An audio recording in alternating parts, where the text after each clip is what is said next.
ভেবেছিলাম এটা নিয়ে কথা বলবো না, কারণ এখানে অনেক বুদ্ধিমত্তা মানুষরা রয়েছে যারা নিজেদেরকে শিক্ষিত এগুলো পরিচয় করে দেন। আর আমি ভেবেছিলাম সেই প্রশ্নের উত্তরে বা কোনো কিছুতে তারা হয়তো তার রিপ্লাই দেবেন যে হ্যাঁ, আজকে যে প্রসঙ্গে কথা বলতে চাইছি অবশ্যই আমাদের পিরিয়ডটা নিয়ে, যেটাতে খুবই আপত্তি। কেন পিরিয়ড অচ্ছুত অবস্থায় নাকি পুজো দিতে নেই, মানে পুজো দিতে নেই, আবার বলে পুজো দিতে হয়, এই মতবিরোধ। তো কিছু এখানে মানুষ আছে যাদের না আছে শিক্ষা, না আছে ক্লাস, না আছে মানে পারিবারিক শিক্ষা তো ছেড়ে দাও, পারিবারিক শিক্ষা মা বাবার শিক্ষা থাকলে কমসে কম বড়দের রেসপেক্ট করতো বা জেনে শুনে মানে এখানে বসতো দুটো কথা বলতে। কারণ না, এই প্ল্যাটফর্মের লোক যারা কথা বলে সেই কথাটা তো নেটওয়ার্কিং মানে দুনিয়া মানে সোশ্যাল মিডিয়াতে মানে চতুর্দিকে ছড়াছড়ি হয়, কত লোক মানে মিলিয়ন লোক শোনে। তো সেই জায়গা থেকে দাঁড়িয়ে সবসময়ের জন্যে এটা নিয়ে মঙ্গলামায়ের সব থেকে বড় অপরাধ যে পিরিয়ড অবস্থায় পুজো করতে বলা হয়। অবশ্যই ঠিক বলেছে। অচ্ছুত যারা বলছে না, আমি আবার কারণ নাম ধরে বলি না, কুত্তাগুলো এখন ব্যবহার করবে। আচ্ছা, অচ্ছুত অবস্থায় তোমরা যাদেরকে ভুল বোঝানো হয়েছে তাদেরকে একটা কথা বলি, তোমরা প্রতিবাদ করো না, কিছু তোমরা জানো না। আচ্ছা, যদি পিরিয়ডটা অচ্ছুত হয় তাহলে যে কথাটা যারা বলে তারাও তো নিজেরাও অচ্ছুত। তাদেরও তো ছোঁয়া উচিত নয়, তাই না? তাদেরকে তারা যে বড় বড় ভাষণ দেয় না, কিসের জন্য দেয়? কোথা থেকে জন্ম হয়েছে তার? হ্যাঁ, এই পিরিয়ডটা যে 9 মাস ধরে বন্ধ থাকে, তারপর তো তার সৃষ্টি হয়, তো সেটাকে কি করে তারা অচ্ছুত বলে? আর সেটা নিয়ে নাকি মন্দিরে যাওয়া যায় না, প্রবেশ করা যায় না, এবং কামাখ্যা মায়ের মন্দিরে কেন মুখ ঢাকা থাকে? আরে মূর্খরে, মুখ ঢাকা থাকে না, মুখ ঢাকে না, ওইটা দিন দরজা বন্ধ থাকে। মা জাস্ট ওই সময় মেয়েদের প্রবলেম হয় প্রচুর, সেটা প্রত্যেক মেয়েরা বুঝতে পারছো যে কতটা সমস্যা আমাদের হয়। কারোর ভালো লাগে না, খিচখিচি একটা ব্যাপার থাকে, মানুষ সহ্য করা যায় না, কেমন নিজের প্রতি বিরক্ত লাগে ওই সময়টা। তো মা ওই সময়টা সব কিছু থেকে একটু দূরে থাকতে চায়, আমাদেরকেও রাখা হতো একটা টাইমে, তাই না? তো সেই সময় মা একটু আলাদা থাকতে চায়, নিরিবিলি, একদম চুপচাপ। আর ছেলেদের প্রবেশের কথা বলছে, অবশ্যই এই সময় ছেলেরা, একটা মেয়ের একটা পিরিয়ড হচ্ছে, তো ছোঁয়া নাড়া বা সেখানে যাওয়াটা কেমন লাগে? তো এটা ন্যাচারাল ব্যাপার, ওই জন্য ছেলেরা প্রবেশ করতে পারে না। এটাই হচ্ছে কথা। তার মানে এই নয় ওটা অচ্ছুত, ঠিক আছে? ওটা অচ্ছুত নয়, তাহলে সে নিজেই অচ্ছুত, ঠিক আছে? এই যে একটা প্রথম পয়েন্ট, ওই সময় মায়ের মুখ ঢাকা থাকে না, মায়ের মন্দিরের দ্বার বন্ধ থাকে, মা ঠিক থাকে, ঠিক আছে? মা থাকতে, আর ওই মানে মায়ের যোনির ওপরে একটা সাদা কাপড় ফেলে দেওয়া হয়, যেটা আমাদের পবিত্র একটা মানে কাপড় হিসেবে সবার কাছে বিলি করা হয়, যেটা মানে আমাদের ভীষণ বিপদ থেকে রক্ষা করে, যেটা দরজা খোলার পরে দেখা যায়, পাওয়া যায় আর কি। তো অচ্ছুত যে যারা বলে না, এটাকে যারা অচ্ছুত বলছে, কারণ এটা এই কদিন আমাদের রেস্টে থাকা উচিত। মানে যেভাবে আমরা আমাদের যে কষ্টটা হয়, যে পেনটা হয়, তার জন্য একটা রেস্টের প্রয়োজন হয় আমাদের। ওই সময় মেন্টালি ফিজিক্যালি আমরা বিধ্বস্ত থাকি, ভালো লাগে না কিছু। হ্যাঁ, তাই জন্যে একটু আলাদা থাকা, দূরে থাকা। পুজো নিষেধ নেই। আর একটা কথা, যে বা যারা রয়েছে তারা শোনো, হ্যাঁ, যারা এখানে ভুলভ্রান্তি মেসেজ ছড়াচ্ছে যে কি বলে গীতাতে লেখা আছে, আরে মূর্খরে, আমি ভেবেছিলাম এটা নিয়ে ওদের যারা বড়রা রয়েছে তারা একটু শেখাবে, আরে চুপ কর পাগলিরা, চুপ কর, এরম বলে যে এটা কোনো অচ্ছুত ব্যাপার নয় এবং কোনো গীতাতে লেখা নেই। আমি গীতা নিজে শুনেছি, পড়েছি। গীতার কোন পেজে কি লেখা আছে, কোন অধ্যায়ে কি লেখা আছে, কোন জায়গায় লেখা আছে? এই মূর্খ, আজকে আমি চ্যালেঞ্জ করছি, এখানে বসে বসে চ্যালেঞ্জ করছি। যারা শুনছো আমি তাদেরকেও বলি, তোমরা একজনও চ্যালেঞ্জ করতে পারলে না? আমি শুধু দেখছিলাম মজাটা, এই নিয়ে নাটক চলে যাচ্ছে। হ্যাঁ, তোমরা তো কিছু জানো, ঈশ্বরকে মানো মানে তোমরা কিছু জানো। যারা জানে না, না পুঁথিগত না কোনো গত বুদ্ধিবিদ্যে কিচ্ছু নেই, না হলে তার পরিবার তাকে শেখাতো। কোনো গীতায় কোনো জায়গায় লেখা নেই গীতাতে কর্মকে সবসময় মেন প্রায়োরিটি দিয়েছে, অলওয়েজ মেন প্রায়োরিটি তার কর্মকে দিয়েছে। কর্ম ভালো করো, সবটাই ভালো হবে।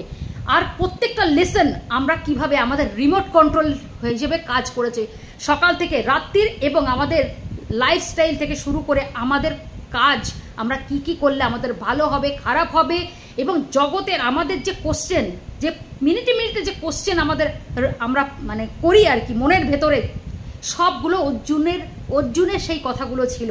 আর সেই রিপ্লাই দিয়েছেন স্বয়ং শ্রীকৃষ্ণ ভগবতের মধ্যে দিয়ে, দুজনের কনভারসেশন, মানুষেরকে লেসন দিয়েছে তারা কিভাবে চলবে, কিভাবে চললে তারা ভালো থাকবে, ভালো হবে, তাদের পরের জন্ম, এই পুনর্জন্ম আবার ভালো হবে, তার বিগত জন্মে তারা কি ছিল, সব কিছু এখানে কর্ম, মেন প্রায়োরিটি কর্মকে দেওয়া হয়েছে।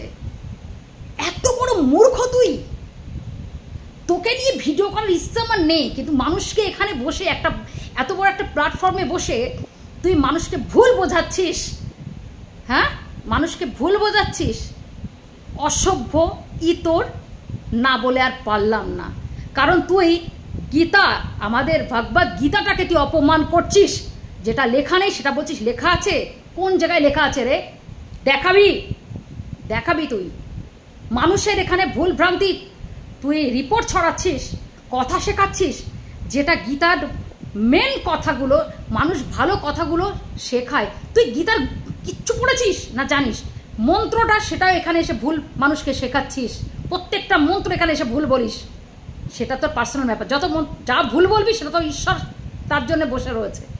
ভুল মন্ত্র কখনো বলতে নেই, বলতে পারিস না, বলবি না। অন্তর থেকে ঈশ্বরকে মন দিয়ে পুজো করলেই ঈশ্বর খুশি হন। ভুল মন্ত্র দিয়ে না, সেটা করিস। মানুষকে ছোট বড় কথা বলিস, অপমান করিস, সবার ঘরের রেপুটেশন বিক্রি করে খাস। কি অন্যায় করছিস, একবারও বিবেক লাগে না?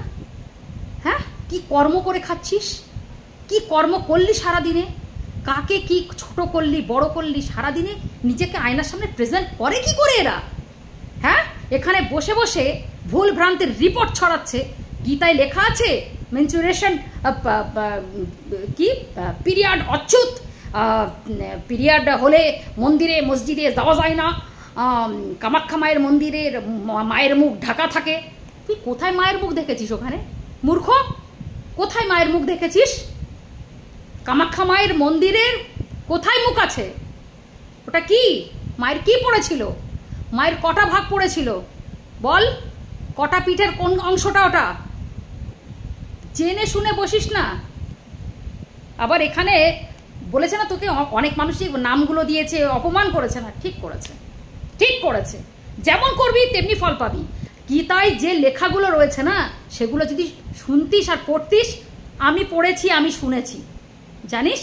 এই যে তোকে এই যে কথাগুলো বলছি না, তোকে যে শিক্ষাটা আমি দিচ্ছি, তাতে আমারও ভালো হবে, আমি তো মনে করি।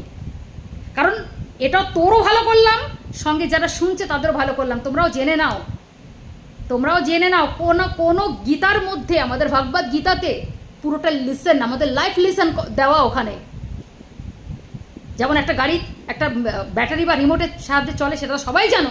ঠিক তেমনি আমাদের সব কিছুই, মানে আমাদের চলার পথে যা যা কোশ্চেন আমরা করি, কোয়ারিজ আছে আমাদের, সেগুলো অর্জুন তুলে ধরেছে শ্রীকৃষ্ণের কাছে। আর শ্রীকৃষ্ণ সেগুলো রিপ্লাই দিয়েছে যে কি করলে মানুষ উদ্ধার হবে। আর মহাভারতের যুদ্ধটা যখন আমাদের অর্জুন করতে চাইছিলেন না, সমস্ত তো নিজের লোক, আমি কাকে মারবো, কাউকে মারতে পারবো না, অস্ত্র ছেড়ে দিয়েছিল। তখন তিনি সমস্ত কিছু, ওনার কর্তব্য, ওনার দায়িত্ব, সব কিছু তার মধ্যে দিয়ে শিখিয়েছিলেন। এবং শেষমেশ অর্জুনের হাতে অর্জুন অস্ত্র নিতে বাধ্য হয়েছিল, যে না, আগে হচ্ছে আমার কর্ম, এবং আগে হচ্ছে আমি যে জন্মটা নিয়েছি, আমি যে মানুষ জন্মটা নিয়েছি, সেই মানুষ জন্মের যে কর্তব্যটা রয়েছে একজন স্বামী হিসেবে, একজন বাবা হিসেবে, সব কিছুর সেই ডিউটিসগুলো তার পালন করা উচিত, সেইগুলো তিনি শিখিয়েছিলেন। অসভ্য কথা, ভুল ভ্রান্তি কথা বলতে এসেছি, শুধু চেল্লাতে শিখেছে। এখনো সময় আছে, শুধরিয়ে যা, ঈশ্বরের শরণে চলে যা, ভালো কিছু শোন, ভালো কিছু জান। না হলে আজ না হয় মুখের জোরে কাজ চালাচ্ছিস, কালকে কি করবি? কতদিন মানুষকে ভুল ভ্রান্তি দিয়ে আটকে রাখবি? পারবি না। বুঝতে পেরেছিস? একদিন হয়তো আমি থাকবো না, কিন্তু আমার কথাগুলো তোর মনে পড়বে। কেননা যারা আমার সাথে মেশে এবং যারা আমার হয়তো কথাগুলো করা, জানিস, কিন্তু আমি মানুষকে কখনো ভুল শেখাই না। আমি কখনো এই প্ল্যাটফর্ম কেন, যে কোনো জায়গায় কোনো মানুষের ক্ষতিও করিনি আর কোনো খারাপ লেসনও দিইনি। বুঝতে পেরেছিস? তার ফলস্বরূপ আমার ঘরে আছে। তাই জন্য বললাম, ভালো, নিজে ভালো হ, দেখবি তোর ভালোগুলো তোর সন্তানের উপর দিয়ে ফুটে উঠবে, গর্ববোধ করবি। অহংকার করিস না লোকের নিয়ে, নিজের ওপর তখন তোর গর্ব হবে। অহংকার না, লোকের নিয়ে অহংকার না, যেটা তুই করিস, মাথায় রেখিস। আমি তোমাদের সবাইকে বললাম, এবার থেকে প্রশ্নটা ওর কাছে রেখে আসবে। যে যেভাবে এই প্রশ্নটা করবে না অচ্ছুত, তাকে বলবে যে তাহলে তুই অচ্ছুত, তুই তোর মায়ের তৈরি একটা অচ্ছুতের অংশ, তোর সৃষ্টিটাই অচ্ছুত। যে এই জিনিসটাকে অচ্ছুত বলবে, যে পিরিয়ড মেন্সটাকে বলতে গেলেও লজ্জা হয়। আচ্ছা, যারা মেন্স এবং পিরিয়ডটাকে যারা অচ্ছুত বলবে, তাদেরকে সেখানে বলে আসবে তুই নিজেই একটা, তোর সৃষ্টিটাই অচ্ছুত। উত্তর সে পেয়ে যাবে, বেশি কথা বলতে হবে না। আর কোনো গীতাতে কিন্তু এই ফালতু কথাটা লেখা নেই। এটা আমি জোর গলায় এখানে এতদিন আমি কোনো রকমের ভুলভ্রান্ত রিপোর্ট এখানে দিইনি, প্রত্যেকটা কথা যুক্তি লজিক দিয়েই বলেছি। তাই তোমরাও শেখো, জানো গীতার সম্বন্ধে। আমি জানি না তোমরা কেন কোশ্চেন করো না। ভালো থেকো সবাই, সুস্থ থেকো। জয় শ্রীকৃষ্ণ, রাধে রাধে। ওম নমঃ শিবায়, হর হর মহাদেব। ওম নমো পার্বতী পতয়ে, হর হর মহাদেব। জয় কৃষ্ণকালী মায়ের জয়, জয় সোনা মায়ের জয়, জয় মঙ্গলা মায়ের জয়। ভালো থেকো সবাই, নিজের পরিবারের সঙ্গে সুস্থ থেকো।